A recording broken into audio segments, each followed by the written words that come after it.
on the Tirupati temple wall, within which lay the thousands of songs by the Stalapakam composer, all addressed to his personal god Venkateshwara and his consort Alamelu Manga. The Tirupati Devasthanam entrusted MS Subbalakshmi with the task of popularizing Annamacharya compositions. With the blessings of her spiritual guru, the Paramacharya of Kanchi, MS approached the task with missionary zeal and released several cassette recordings of Annamacharya, which we all have listened to and are fond of. The songs you will hear were specially set to music for MS by Sri Kadenallur Venkataraman. Before we begin the segment, I invite Mrs. Anuradha Subramanian to share a few words.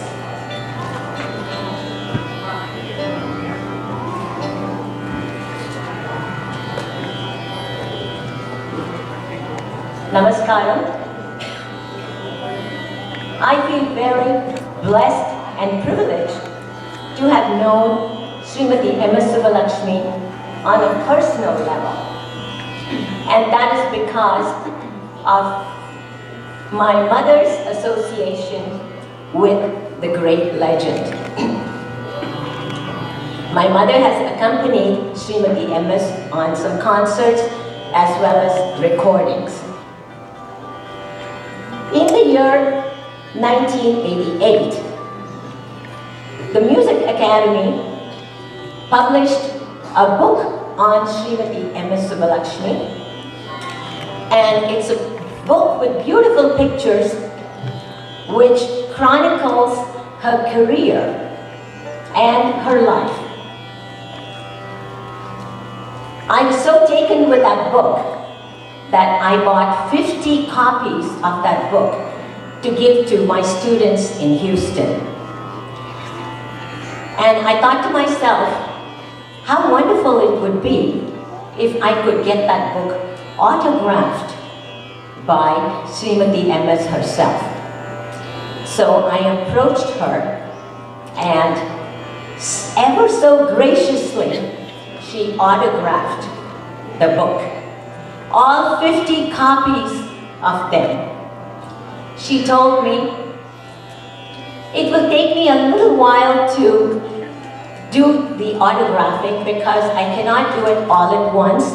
You want me to do 50 books, but I will do them for you.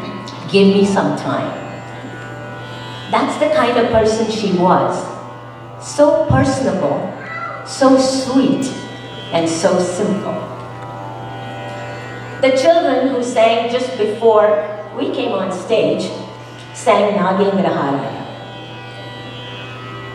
There was something very significant that I would like to mention about that composition.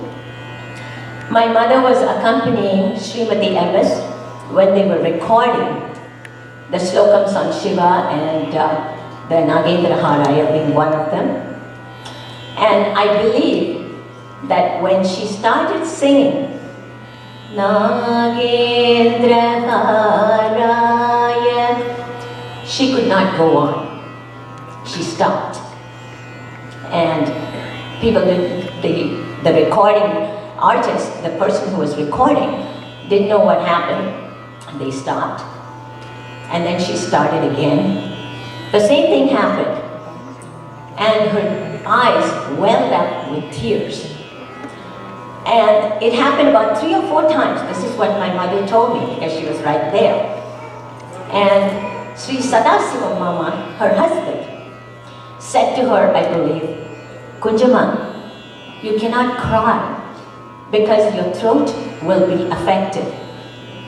You have to continue to sing. We have to do the recording.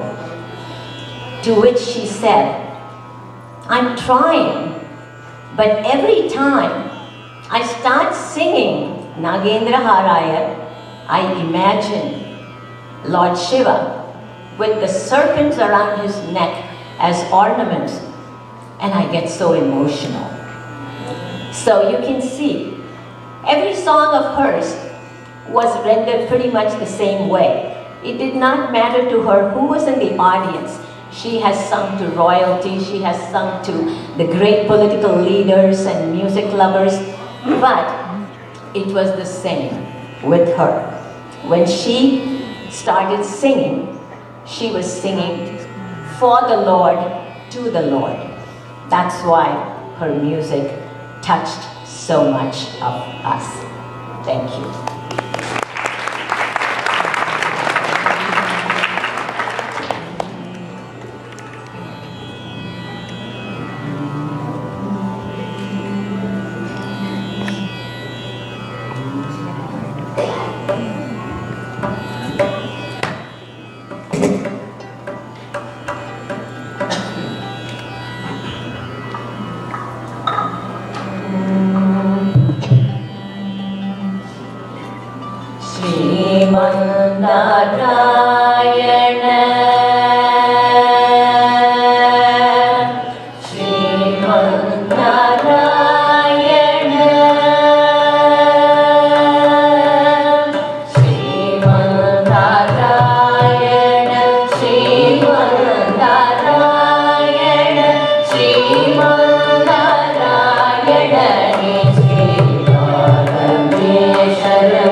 segment that we did now, we are dedicating it to my very, very dear friend and student, Dr. Subbalakshmi Pucha.